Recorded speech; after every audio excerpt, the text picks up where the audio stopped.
दोघांनी महाराष्ट्रभर शैक्षणिक, सामाजिक, धार्मिक भारतीय दलित पॅंथरचे संस्थापक अध्यक्ष पॅंथर नेते अंबादास शिंदे यांच्या पहिल्या भागाची मुलाखत काल महाराष्ट्र संध्या यूट्यूब न्यूज चॅनेलवर 21 जून रोजी प्रसारित झाले. त्या मुलाखतीचा हा दुसरा भाग आपण या मुलाखतीच्या माध्यमातून पाहू शकता. खरं बोललात. ज्या बाबीकडं लक्ष द्यायला पाहिजे कार्यकर्त्यांनी, नेत्यांनी, किंवा जाती निर्मूलन करायचं आहे, मनापासून करायचं. जाती निर्मूलन मनापासून करायचं. त्याच्यासाठी रोटी व्यवहार बरोबरच बेटी व्यवहाराकडं आम्ही फारसं लक्ष देत नाही. अर्थात जे बेटी व्यवहार काय नेते मंडळी करतात, नेते मंडळी त्यांच्या पत्नी ब्राह्मण समाजाच्या आहेत, त्यांना वाटतं की आम्ही बाबासाहेब झालो. ब्राह्मणाची बायको केली की आम्ही बाबासाहेब झालो. ब्राह्मणाची मुलगी केली की आम्ही बाबासाहेब झालो, असं त्यांचं इम्प्रेशन होतं, असं त्यांना वाटतं. पण प्रत्यक्षामध्ये त्या विचारानं काम करत नाहीत. मी आणि माझी पत्नी मातोश्री शारदाताई अंबादास शिंदे आम्ही दोघांनी महाराष्ट्रभर शैक्षणिक, सामाजिक, धार्मिक खूप मोठं काम केलेलं आहे. आंतरजातीय विवाहाच्या बाबतीत जवळजवळ 25 आंतरजातीय विवाह केलेले आहेत. माझा मुलगा राजीव, त्यांची पत्नी सुद्धा भावसाहेब क्षत्रिय समाजाची ओबीसी आहे, MSc PhD आहे, गोल्ड मेडलिस्ट आहे, प्राध्यापक आहे. माझी थोरली मुलगी डॉक्टर प्राध्यापक विजया महाजन, सोलापूरला ती प्राध्यापक आहे. तिचे मिस्टर वैभव महाजन हे जातीने ब्राह्मण आहेत, पण त्यांनी बुद्धिस्ट दीक्षा घेतलेली आहे, ते बुद्धिस्ट झालेले आहेत. थायलंडला जाऊन ते राहिलेले आहेत, म्हणजे त्यांचं धर्मांतर झालेलं आहे. म्हणजे माझ्या घरामध्ये 2 आंतरजातीय विवाह आहेत, मुलगा आणि मुलगी. एक मुलगी आशा नवरंगे बालकाश्रम पंढरपूर अनाथ मुलगी होती. त्या मुलीला मी सांभाळलं, त्याचं बौद्ध पद्धतीने लग्न करून दिलं.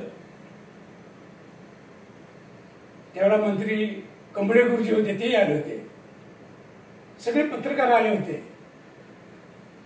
आणि मी स्वतःच माझं नाव तिला वडील म्हणून लावलं. सगळ्या पेपरला आलं. मला लोकांनी विचारलं, अरे तुम्हाला मुली आहेत ना, ही मुलगी नाही, तुम्ही वडील म्हणून नाव लावलं, काय झालं म्हणलं. मुलगी असल्यानंतर दुसरी मुलगी मानू नये, नाव लावू नये, असं कुणी सांगितलं. म्हणजे तो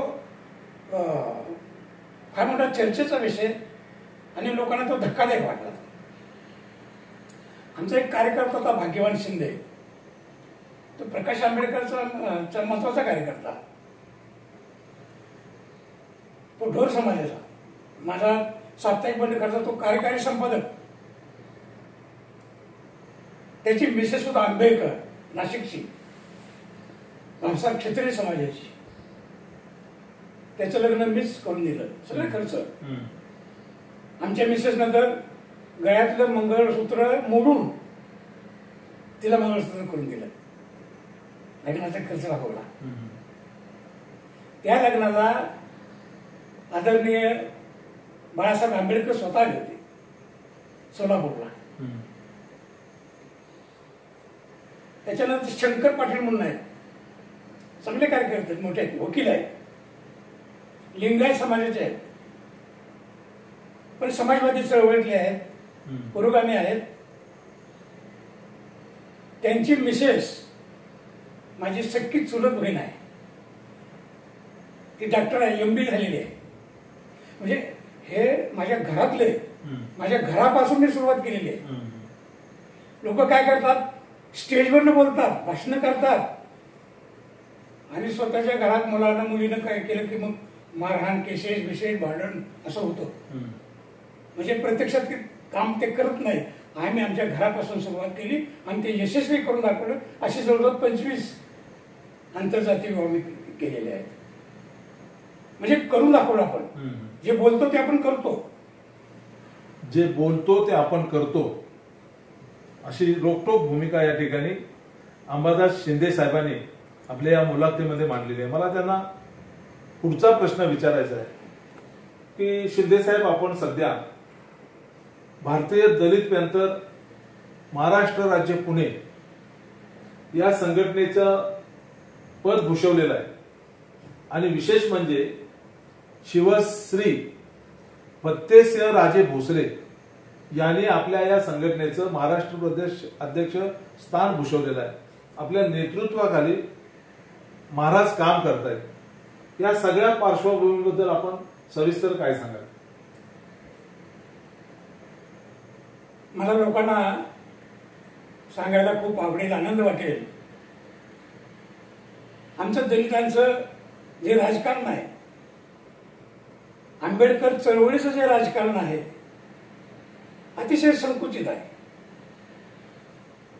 जाती अंतर्गत आहे, जाती मर्यादित आहे. थोडक्यात महार जात यापुरतं सीमित आहे. हा अनुभव आहे. आम्ही रिपब्लिकन पक्ष चालवणारे नेते, पूर्वीचे आणि आताचे किंवा वेगळ्या संघटना, आम्ही आमची जात सोडून दुसऱ्याला घ्यायला तयार नाही, घेत नाही.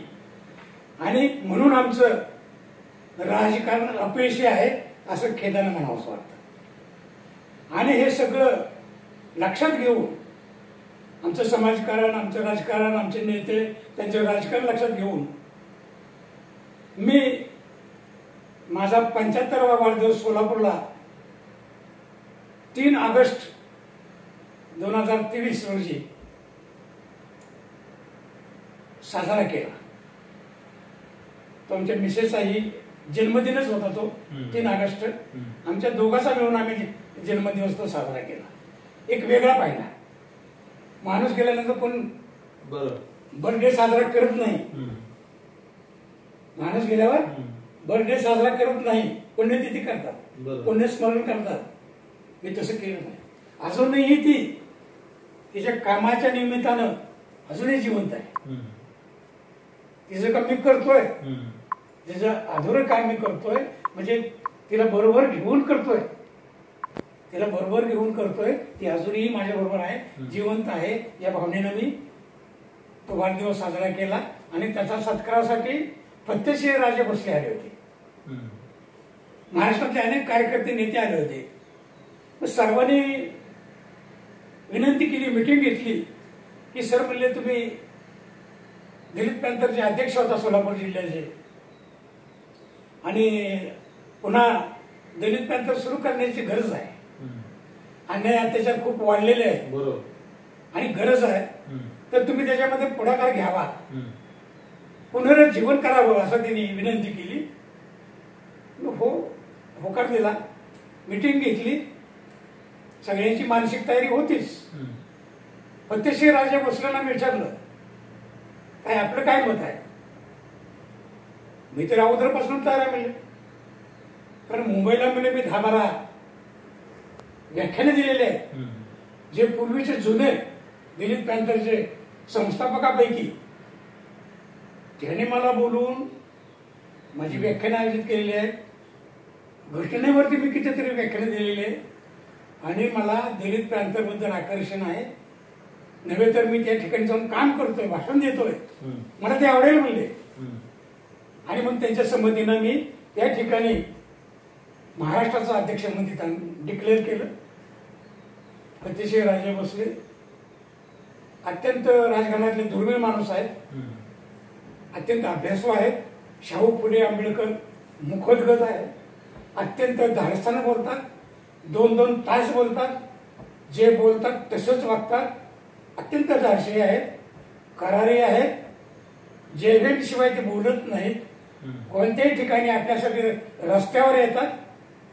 असं नेतृत्व आम्ही निवडलं आणि त्यांनी ते स्वीकारलं. प्रगती खूप चालू आहे. महाराष्ट्रामध्ये 27 जिल्ह्यामध्ये दलित पॅंथरच्या शाखा कार्यकारिणी खूप चांगल्या तऱ्हेने काम करत आहेत. लोकसभेच्या निवडणुकीमध्ये आम्ही जवळजवळ 1 लाख पॉम्पलेट्स छापून घटनेचं संरक्षण, लोकशाही संरक्षण याच्यासाठी आणि बीजेपीला पराभूत करण्यासाठी आम्ही प्रत्येक जिल्ह्यात ते वाटप केलं. त्याच्यामध्ये आम्हाला यश मिळालं.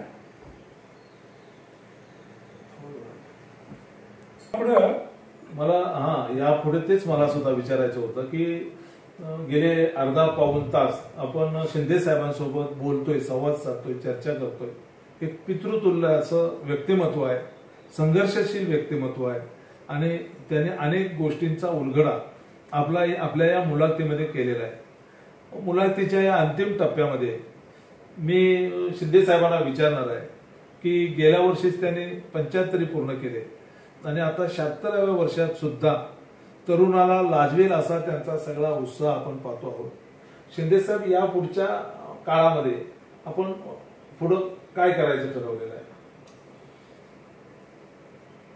या पुढील आयुष्यामध्ये मला हा प्रश्न अनेक लोक विचारतात किंवा आता सर तुमचं वय झालंय, आता तुम्ही निवांत असायला हवं आणि अजून आम्हाला लाजवेल असं तुम्ही काम करता. मी त्यांना सांगत असतो अजून माझं आरोग्य चांगलं आहे. शुगर नाही, बीपी नाही, व्याधी नाही. अजून मी चांगलं चालू शकतो, फिरू शकतो, विचार करू शकतो, लिहू शकतो. तोपर्यंत मी काम करत राहणार. सगळं जर चांगलं असेल तर झोपून करायचं, बसून करायचं. बरं. म्हणून यापुढं मी सतत लोकांना सांगतो की कोणत्याही समाजाला न्यायासाठी, संरक्षणासाठी, प्रश्न सोडवण्यासाठी लढाऊ संघटनेची गरज आहे. आणि म्हणून दलित पॅंथरचं पुनरुज्जीवन केलेलं आहे. आणि ही दलित पॅंथर हे फक्त काय वादळाला निघून गेलं असं नाही. पूर्वी वादळ आली, पॅंथर उद्रेक केला, बंडखोरी केली, काही कामं खूप झाली, ती लोकांच्या स्मरणात आहेत. पण आमच्यातल्या मतभेदामुळं ते फक्त वादळच ठरली, पुन्हा ते सातत्य कायम राहिलं नाही. तर असं मी होऊ देणार नाही. दलित पॅंथर ही चळवळ, ही संघटना कायमस्वरूपी कशी राहील यासाठी मी निवडक कार्यकर्ते जे कुर्बानी करतील, तन मन धनानं जे कुर्बानी करतील याची निवड मी आता करत आहे महाराष्ट्रामधून. आणि असे कार्यकर्ते निवडल्यानंतर त्यांचं सातत्यानं प्रबोधन करणं, प्रशिक्षण देणं,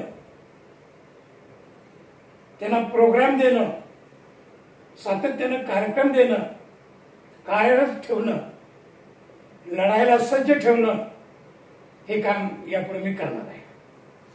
तुम्ही आता बोलताना एक गोष्ट सांगितली की 75 पार करून सुद्धा कोणत्याही प्रकारच्या आजारापासून तुम्ही लांब आहात.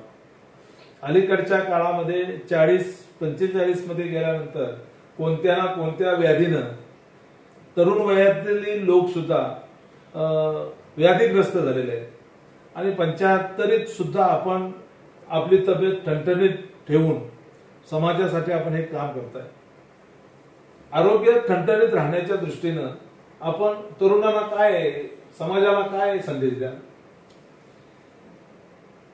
चांगलं आरोग्य राहण्यासाठी मी तरुणांना एवढं सांगेन, तुम्ही दररोज सकाळी किमान 6 वाजता तरी उठून योगा करा, ध्यान करा, थोडं चाला. हे सकाळ संध्याकाळ करा. जेवणामध्ये नियमितता ठेवा. चांगलं आरोग्य त्याच्यामुळे तुम्हाला निश्चितच लाभणार आहे. जेवण आणि जीवन एकाच नाण्याच्या बाजू आहेत. जेवण आणि जीवन. जेवण तुम्ही कसंही केलं, आरोग्य बिघडलं. म्हणून जेवणाला आणि जीवनाला आपण जपलं पाहिजे. आपोआपच तुम्हाला चांगलं आरोग्य मिळत राहतं. आणि आपण सर्व तरुणांनी हे नियमितपणे केलं पाहिजे असा माझा संदेश आहे. मला अंतिम टप्प्यात या शिंदे साहेब आपल्याला विचारायचं आहे की मागाशी आपला विषय झाला की जा आणि आपल्या भिंतीवर लिहून ठेवा की तुम्हाला सत्ताधारी जमात बनायचं आहे बाबासाहेब म्हणाले. हाच उद्देश नजरेसमोर ठेवून येणाऱ्या काळामध्ये आपल्या नेतृत्वाखालील दलित पॅंथर निवडणुकीला सामोरं जाणार आहे का? आता थोड्याच दिवसामध्ये विधानसभेचं निवडणूक लागणार आहे. दलित पॅंथरचा उभारणीचा कालावधी लक्षात घेता साधारणतः 8-9 महिने आम्ही अजून कार्यकर्त्यांची जमवाजमव, त्यांचं प्रबोधन, त्यांचं शिक्षण, त्यांची मानसिक तयारी याकडे जास्त लक्ष देतोय. त्याच्यामुळे आम्ही राजकारण इतक्यात करणार नाही. इतक्यात जर आम्ही राजकारणात पडलो तर लोक नावे ठेवतील, इतर जे करतात ते तुम्ही करायला लागला. बरोबर. इतर जे करतात ते तुम्ही करायला लागला. तुमचा सामाजिक हेतू तुम्ही सोडून दिला. आम्ही काही राजकारण करणार नाही. आम्ही उभा राहणार नाही. कुणाशी युती करणार नाही. कोणाला जाहीर पाठिंबा देणार नाही. आमचं ध्येय शाहू फुले आंबेडकर विचार पेरत राहणं, घटना वाचवणं, लोकशाही वाचवणं, आम्हाला जास्तीत जास्त आमच्या पदरात काय पडेल यासाठी प्रयत्न करणं हे आमचं काम राहणार आहे. घटना वाचवणं या दृष्टीनं मगाशी आपण बोललो होता. मला विचारायचं शिंदेसाहेब आपल्याला की भारतीय संविधानाला खरोखरच धोका या सरकारमुळे निर्माण झालेला आहे का? आपल्याला काय वाटतं? या सरकारमुळं धोका निर्माण झालेलाच होता. नव्हे तर त्यांचे काही खासदार, आमदार, असंख्य कार्यकर्ते जाहीरपणे बोलत होते आम्हाला 400 जागा मिळू देत, आम्ही घटना बदलणार, हिंदू राष्ट्र घोषित करणार, हे जाहीरपणे बोलत होते. आणि त्यांचा प्लॅन तो होता. त्यांनी नवीन संसद बांधलेली आहे, तयार आहे. त्या संसदेमध्ये कोणाचे फोटो आहेत ते आपण बघितलेलेच आहेत. सगळे साधू संत देव हे सगळे त्यांचे फोटो आहेत. आणि त्यांचा तो प्लॅन होता तो आपण भारतीय जनतेने उधळून लावला. त्याबद्दल भारतीय जनतेचे आभार मानावे तेवढे थोडेच आहेत.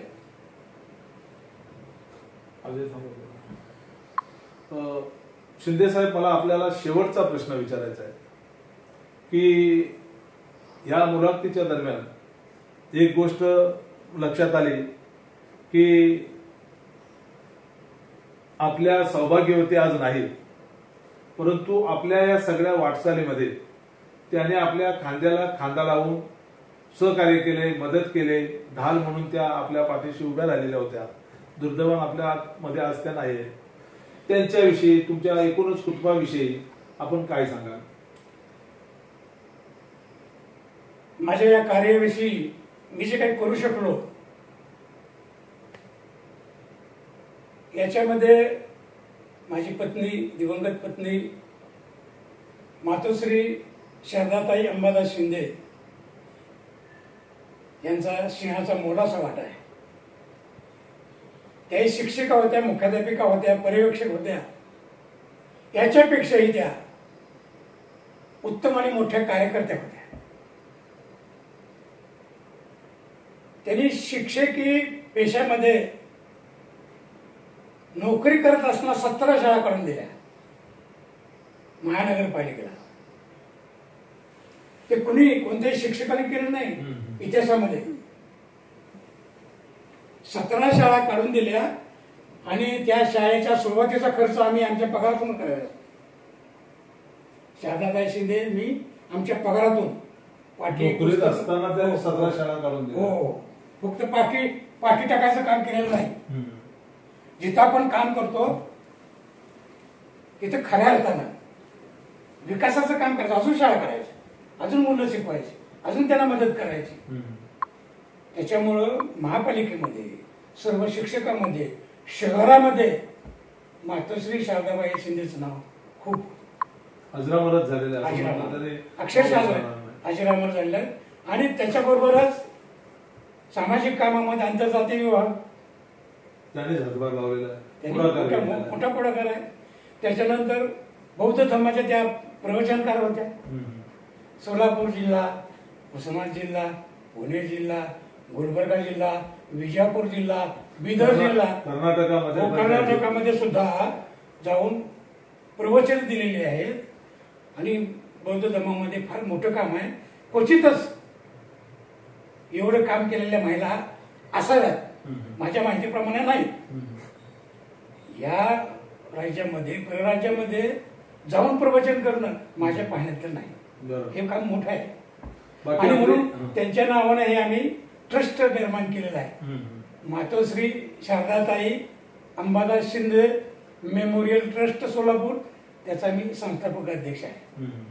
आणि या ट्रस्ट मार्फत ही बौद्ध धर्माच्या गाथा पुस्तिका आम्ही हजारो महाराष्ट्राच्या प्रत्येक जिल्ह्यामध्ये, अशा पद्धतीच्या गाथा प्रत्येक जिल्ह्यामध्ये आम्ही मोफत वाटप केलेले आहे. नया पैसा पुन्हा घेतलेला नाही. कारण हे गरज आहे. लोकांकडे ही पुस्तिका नाही, पाठांतर करता येत नाही. आम्ही तो प्रोग्राम जाणीवपूर्वक महाराष्ट्रभर राबवला, याचा मला आनंद वाटतो. आणि तीच आदरांजली मी समजतो मातोश्रीला. आता आमची मुलं या कामामध्ये, मी आणि माझ्या मिस्टरने जे काम केलं, प्रचंड काम केलं. त्याच्यामध्ये माझा मुलगा राजू अंबादास शिंदे, तो वेल क्वालिफाईड आहे. तो MSc आहे, BEd आहे. त्याच्यानंतर तो LLB आहे, LLM आहे, आर्किओलॉजिस्ट आहे, कॅन्सरचा कोर्स पूर्ण केलेला आहे. त्याच्यानंतर इथं एक विहार तयार होतोय, त्या विहारामध्ये तो डायरेक्टर आहे. तो संशोधक आहे, बौद्ध धर्मामध्ये तो संशोधक आहे. नवीन नवीन तो शोध घेतो आणि जे प्रस्थापित जे आहे त्याला धक्के देतो. हे खरं आहे, हे बरोबर आहे, ते वाचा. मी माझं सांगत नाही, संशोधन करून सांगतो. हे खरं आहे, हे तुम्ही वाचा. हे त्याचं संशोधनात्मक लिखाण असतं. ते फार मोठं सहकार्य असतं. माझ्यावर त्याचं फार लक्ष असतं. माझ्या आत्मचरित्र ते त्यानेच मला सांगितलं, लिहायला लावलं, छापलं, प्रसिद्ध केलं. ते नाव त्या मी विद्रोही म्हणून ती नाव त्या. त्याचं फार मोठं सहकार्य आहे. कुठं मला जायचं झालं तर तोच गाडी येते, घेऊन जातो, करतो, गाडी करून देतो. तो काळजी घेतो फार. आमची सुनबाई सुद्धा, ती MSc PhD आहे, रश्मी म्हणून आता आली. ती प्राध्यापिका आहे पुणे कॉलेजला. ती सुद्धा गोल्ड मेडलिस्ट आहे MSc मध्ये. त्यांचं खूप सहकार्य असतं. माझी नात आहे सुवर्णिमा, 10वीला आहे आता. ती फार गोड आहे, ती माझी काळजी घेते. माझी थोरली मुलगी ती डॉक्टर आहे, प्राध्यापक आहे. विजया वैभव महाजन सोलापूरला प्राध्यापक आहे. बौद्ध धर्मामध्ये त्याचा खूप गाढा अभ्यास आहे. ती सोलापूर जिल्ह्यामध्ये प्रसिद्ध आहे सामाजिक याच्यामध्ये, कामामध्ये. तिचे म्हणजे व्याख्याने ते भरपूर होतात. त्यांचा आंतरजातीय विवाह आहे. मग त्यांचा आंतरजातीय विवाह आहे. मधलीची मुलगी आहे ती MD आहे आयुर्वेदामधली, डॉक्टर आहे सातारला सिव्हिल हॉस्पिटलला. तिचे मिस्टरही डॉक्टरच आहेत. म्हणजे ही सगळी फॅमिली अतिशय गोल्ड फॅमिली आहे. गोल्ड म्हणजे थोरल्या मुलाला सुद्धा गोल्ड मेडल आहे इंग्रजीमध्ये. सुनबाईला गोल्ड मेडल आहे. गोल्ड मेडलिस्ट फॅमिली आहे असं म्हणायला हवं. आदर्श असं महाराष्ट्रामध्ये कुटुंब आहे असं लोक म्हणतात. आणि ते खरोखरच आहे. आम्ही काय वास्तव काही सांगत नाही, बोलत नाही. तेवढे मेरिट मधले आहेत, उच्च शिक्षित आहेत, गोल्ड मेडलिस्ट आहेत. घरामध्ये कोणीही व्यसनी नाही, सगळी निर्व्यसनी आहे. अतिशय चांगलं कुटुंब आहे आणि ध्येयवादानं काम करते. सगळे मिळून काम करतायत म्हणून मी काम करतो. आणि याच्यामध्ये या सगळ्यांचा वाटा आहे म्हणून मला काम करता येतं. ध्येयवादानं सगळेजण काम करतायत, वाटचाल करतायत. आपण जवळपास 1 तास पुण्यामध्ये आदरणीय अंबादास शिंदे साहेबांसोबत गप्पा मारल्या, चर्चा केली, संवाद साधला, त्यांची मतं जाणून घेतली. अनेक प्रश्नाच्या माध्यमातून त्यांची आपण मुलाखत घेतली आणि त्या प्रश्नांना रोखठोक अशी उत्तरं सुद्धा त्यांनी या मुलाखतीच्या दरम्यान आदरणीय शिंदे साहेबांनी दिलेली आहे. ही मुलाखत कशी वाटली त्याबद्दलच्या आपल्या प्रतिक्रिया महाराष्ट्र संध्या YouTube न्यूज चॅनेलच्या कमेंट्स बॉक्समध्ये आपण जरूर कळवा. ही मुलाखत दिल्याबद्दल मी आदरणीय शिंदे साहेबांचं मनापासून आभार व्यक्त करतो. शिंदे साहेबांना नमो बुद्धाय, जय भीम करतो. आपण पाहताय महाराष्ट्र संध्या YouTube न्यूज चॅनेल, आवाज महाराष्ट्राचा. महाराष्ट्र संध्या YouTube चॅनेलचे असेच नवनवे व्हिडिओ आपल्या मोबाईलवर पाहण्यासाठी महाराष्ट्र संध्या YouTube चॅनेल लाईक करा, शेअर करा, सबस्क्राईब करा, कमेंट्स करायला विसरू नका. धन्यवाद. अंबादास सैदू शिंदे, संस्थापक अध्यक्ष, भारतीय दलित पॅंथर महाराष्ट्र राज्य, यांच्याकडून महाराष्ट्र संध्या YouTube चॅनलला खूप खूप शुभेच्छा. धन्यवाद.